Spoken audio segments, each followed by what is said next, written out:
안녕하십니까. 팔공산 조경과 구들장입니다. 소나무 심고 나가지고 물주기를 하는 게 아주 중요합니다. 죽수기를 제대로 해줘야 돼요. 죽수기를 제대로 안 해가지고 소나무가 죽는 하자가 많이 발생합니다. 저희가 식재 후 고사업 소나무 같은 거를 그냥 베어버리는 경우도 있지만 대부분 파봅니다. 파보면은 거기 안에서 곰팡이, 중간중간에 곰팡이 같은 게 피해가지고 그게 뿌리가 썩음으로써 죽는 경우들이 많더라고요. 그거는 죽수기 제대로 안 돼가지고 흙이 완전히 뿌리 분에 밀착이 안 됐다는 겁니다. 그러니까 덩어리 같은 게 들어가게 되면 그게 다 녹아가 하나가 돼, 일체가 돼가지고 땅과 이 뿌리 분이 하나가 돼야 되는데 그렇지 못하고 중간에 어떤 공간이 생기게 되면 거기서 이 곰팡이가 생기고 곰팡이가 생기면서 뿌리가 썩고 뿌리가 썩으면서 이제 죽게 되는 그런 경우가 많더라고요. 그래가지고 오늘은 죽수기 제대로 하는 걸 알아보도록 하겠습니다.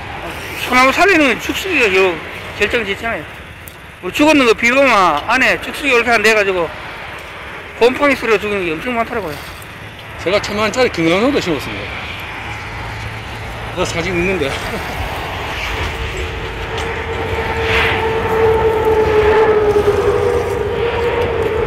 주로 이 대구 쪽에서 합니까?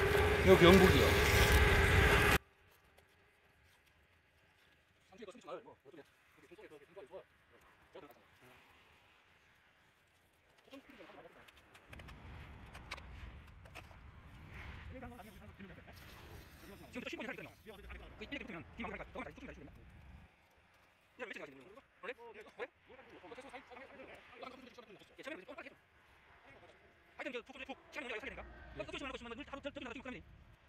뭐 조경이야 뭐 사는 게 중요하지.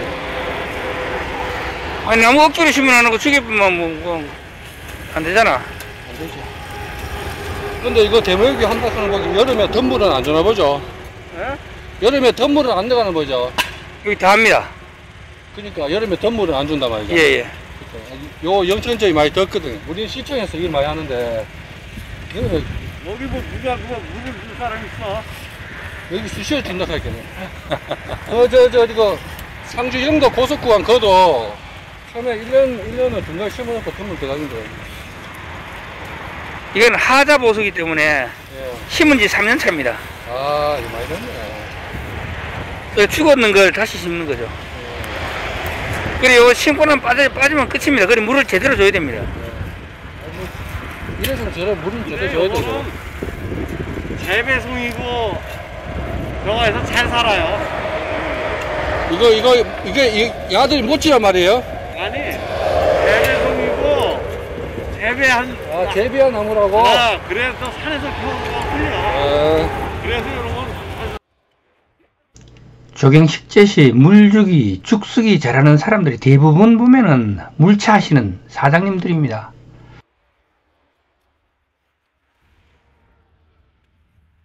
물주기를 대충 하면 하자가 그만큼 늘어나게 되는 거죠. 물차 사장님한테 죽수기 잘하는 방법에 대해서 물어봤습니다. 그 물주기 할 때 이거 죽수기 할 때 포인트가 뭡니까? 포인트요? 예. 주로 뭐 살릴 수 있는 뭐 사장님만의 이 노하우가 있습니까? 답은 간단했습니다. 기본에 충실한 것이라고 하네요. 그럼 기본이 무엇일까요? 다시 물어봤어요.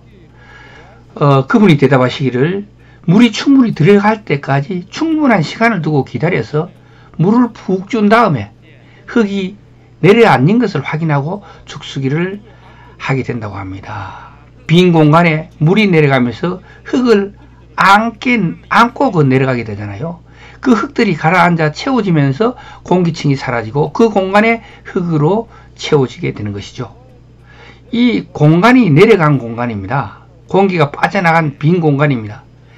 이렇게 흙을 삽으로 떠서 메워주는 겁니다. 이 물주기, 죽수기는 단순 반복 작업의 연속입니다. 그래서 끈기 있고 근면 성실함이 죽수기의 가장 큰 미덕이 아닐까 이렇게 생각해 봅니다. 요거는 애가 올라오는 요 공기방울이 생기는 게 애가 올라오는 거네요.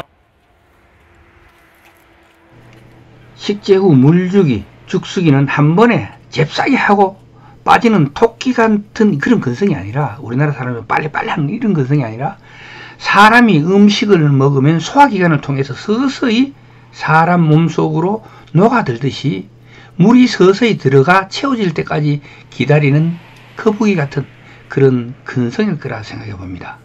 물을 주면 그 물이 흙을 안고 내려간 그 공간을 다시 흙으로 채워주는 그런 작업의 반복 연속입니다.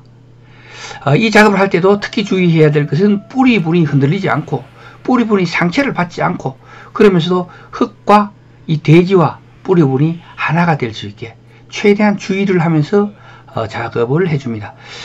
이렇게 휘저어주는 과정이 바로 흙을 골고루 제대로 내려앉을 수 있는 공간을 열어주는 과정이다, 이렇게 생각하시면 될 것 같네요. 일단 한번 물이 들어간 뒤에 흙으로 채워주고 다시 그 위에 물을 뿌려서 흙이 서서히 내려앉게 되면서 대지와 뿌리분이 하나가 될 수 있게 유도하는 그런 과정일 거라 생각하셔도 될 것 같습니다. 이렇게 쑤시고 박고 흔들고 이래 물주기 하게 되면은 식혈 주위에 있는 공간들 있잖아요. 땅속에 공간이 다 있거든요.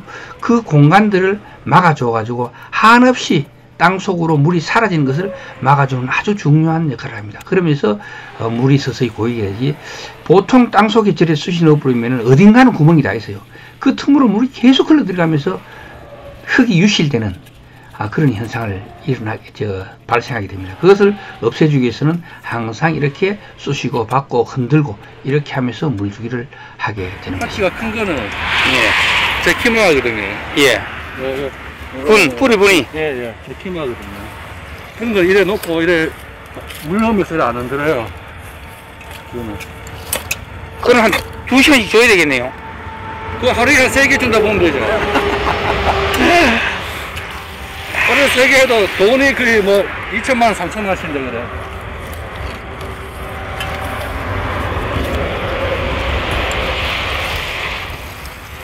이런 거 한타 다 돼가지고. 죽수기에 대해서 제가 단연간 하면서 느꼈던 것들, 그리고 제가 알고 있는 노하우에 대해서 잠깐 소개해주는 이 시간을 갖도록 하겠습니다. 쇠 파이프로 이렇게 쑤실 때 힘으로 하는 게 아니라 수압을 이용하여 자연스럽게 들어갈 수 있도록 유도하는 게 좋습니다. 물이 쇠 파이프를 통해서 식혈로 들어가게 되면 주위에 있는 흙들이 빠르게 땅속으로 유실되기 때문에 작업자는 물을 주면서 쇠 파이프로 쑤시면서 상하 좌우로 흔들며 흙덩어리나 굵은 입자들이 구멍들을 막을 수 있게 이렇게 유도를 합니다. 흙이 움직여야 구멍을 막을 수가 있으니까요. 굵은 입자나 흙덩어리들로 하여금 물줄기의 흐름을 따라 이렇게 작업이 죽수기가 하는 게 그게 첫 번째입니다. 나무 심기 할 때 지주목을 먼저 결속하고 나서 죽수기를 하게 되면 지주목 결속 상태는 단단하게 고정될 수 있지만 잘못하면 뿌리분이 뜨는 경우가 생길 수 있으니 주의하면서 작업을 해야겠습니다. 뿌리분이 심하게 뜨고 죽수기가 불량하면 조경수의 고사의 원인이 될 수가 있다는 거죠. 관수하고 죽수기 할 때 물차나 오통, 카고차, 양수기를 싣고 다니면서 작업하면 안정적으로 물을 공급할 수 있어서 오늘처럼 이렇게 효율적으로 할 수가 있습니다. 나무 심고 나서 죽수기 할 때 쇠 파이프로 이용하면은 뿌리분 주위의 흙을 흔들어 깨우기가 좋아요. 플라스틱이나 PVC 파이프를 전에는 이용을 많이 했는데 그러면 금세 망가지더라고요. 10분 이상 큰 나무를 할 때는 10분 이상 들어가야 정상적으로 잦아지게 되고요. 이렇게 작은 나무 10점 되는 거, 이런 것들도 시간이 제법 걸립니다. 뿌리분 전체가 물에 푹 잠기고 진흙이 뿌리분과 하나가 되게 이렇게 하는 게 이제 죽수기가 되는 것입니다. 고사목을 처리하기 위하여 뿌리분을 파보면 고사 원인은 대부분이 이 죽수기에 있다 하는 것을 알게 될 겁니다. 아까 설명했듯이 그 죽수기에 덜 된 부분은 곰팡이가 생긴다고 그랬잖아요. 그 중에 상당 부분이 죽수기 부분 때문에 고사를 했다. 죽수기가 잘못되면 뿌리에 곰팡이가 생기가 고사하거나 한쪽이 말라가지고 뿌리분 전체가 가뭄 피해로 고사하는 경우 등등 여러 가지가 있을 수 있겠죠. 소나무 식재 후 물주기, 죽수기에 대하여 알아봤습니다. 지금까지 팔공산 조경과 구들장이었습니다.